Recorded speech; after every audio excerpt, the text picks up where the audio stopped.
Welcome back to my channel. Well, I made my delivery already today. Had my lunch break with a quick snack. Then I went on to an empty trailer hunt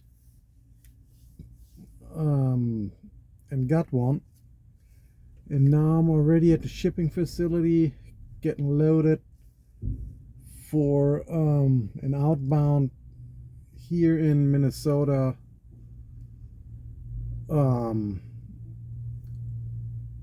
Has to be bought tomorrow. In Ohio, it's dispatched miles. It's somewhat over 600 miles calculated from where I'm at.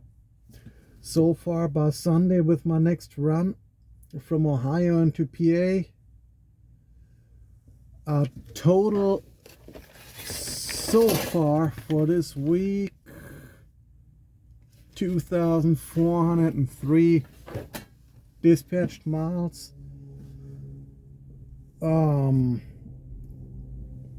Altogether, which is right around the 2,500 weekly miles that are requested initially. All a bit relaxed.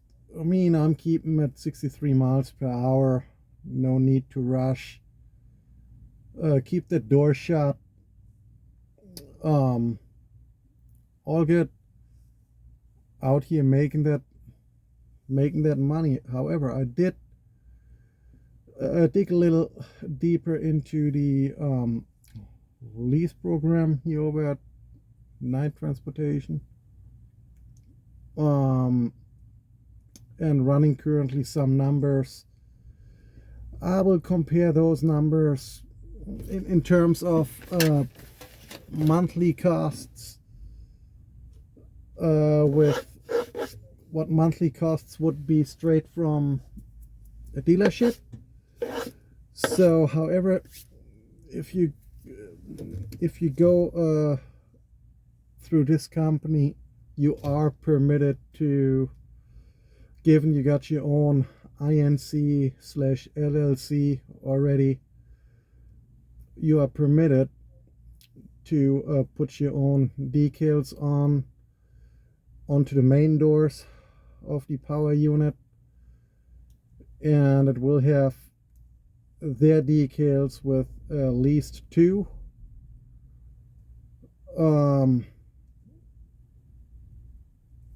Added either below it or somewhere on the truck. I guess depends on the make and model.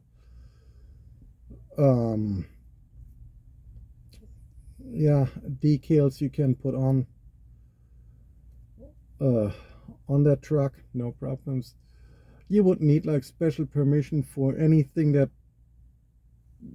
has like drilled holes with permanent installation before you have the title of it. Now, their payments range somewhere from as low as $400 a week, possibly for the older year truck models that have an all over lower price tag,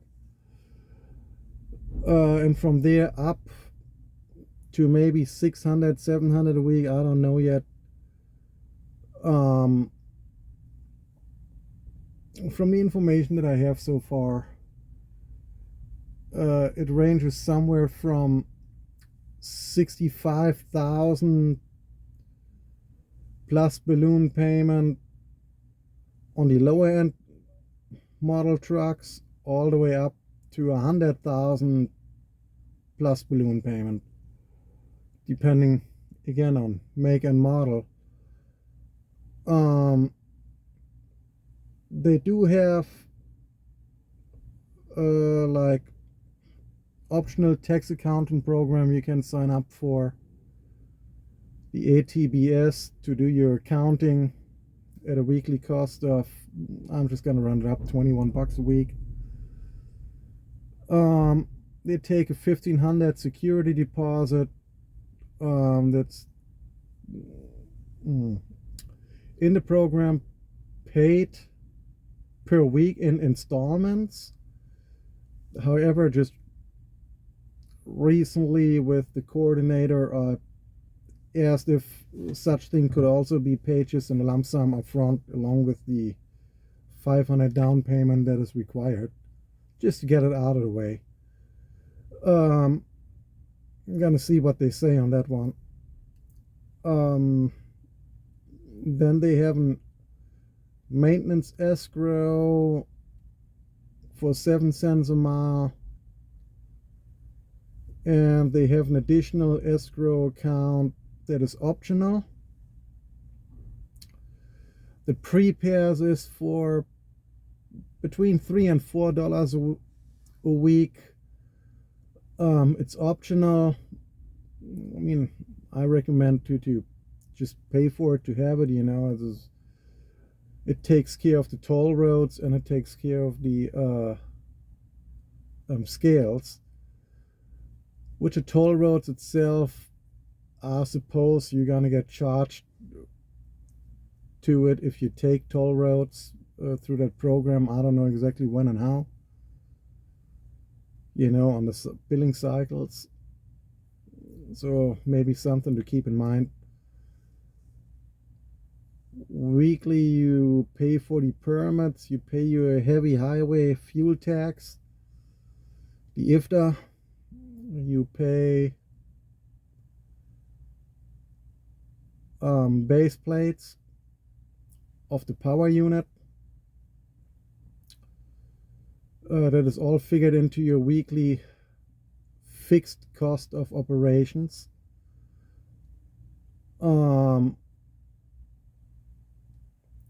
And I guess depending on the year and all of that of the truck, with those numbers, I always recommend compare it to the monthly cost for the same year and make and model through a dealership, just to kind of see the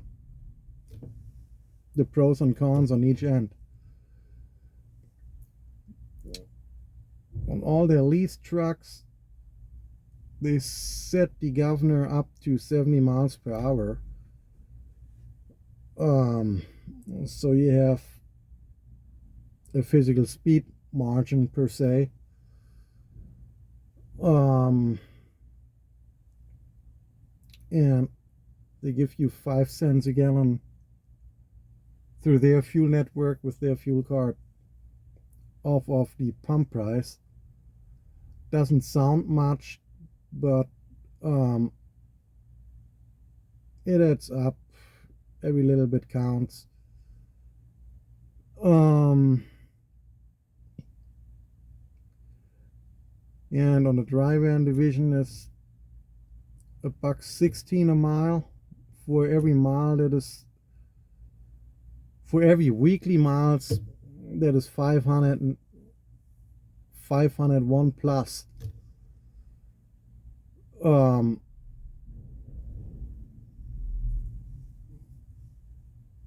Yeah, out of that, obviously that are your expenses and all of that. So I mean, there are ways to figure it out, what your at cost per mile average would be, and what you're taking home. So I mean, lease would be only 1099. However, depends on how much control then the company has on those kind of things.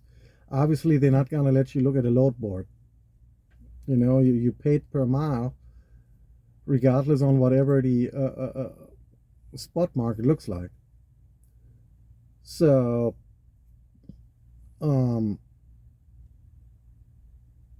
yeah, that's pretty much in a nutshell. Once I have more numbers on the lease program over at the night transportation, I shall come back, including in comparison with what are simultaneously going to look at trucks via a dealership, just to give all of my followers an idea on when it comes to the numbers. And then everybody just needs to make their own smart, long-term minded goal decision in those regards. So, because either way, how you twist and turn it, owner up, lease up, only thing you always will have guaranteed is expense, not income. If you're on a company's driver's side, you have guaranteed income. Does not matter what happens, but there is a limit to it. On the business side, you have options to grow. Not overnight. With patience and being steady, you can grow your income, and reinvesting in all of that good portion of what you make. There can be great benefits to it if you do your balance sheet right. Well, appreciate for tuning in. I think I'm gonna have another snack while I'm sitting here waiting to get loaded. Who knows how long that's gonna take. Then we're gonna see how much further I can go down the road from today, and whether or not the drop that is set for tomorrow might have to be rescheduled to Sunday, which at that point just keeps pushing things by one day forward, yet still would have, in that regards, the same miles as of now anyway. So yeah, okay, then feel free to comment, like, share, subscribe, and yeah, any questions that you might have. All right, appreciate tuning in. Dapper Long Haul Trucker out.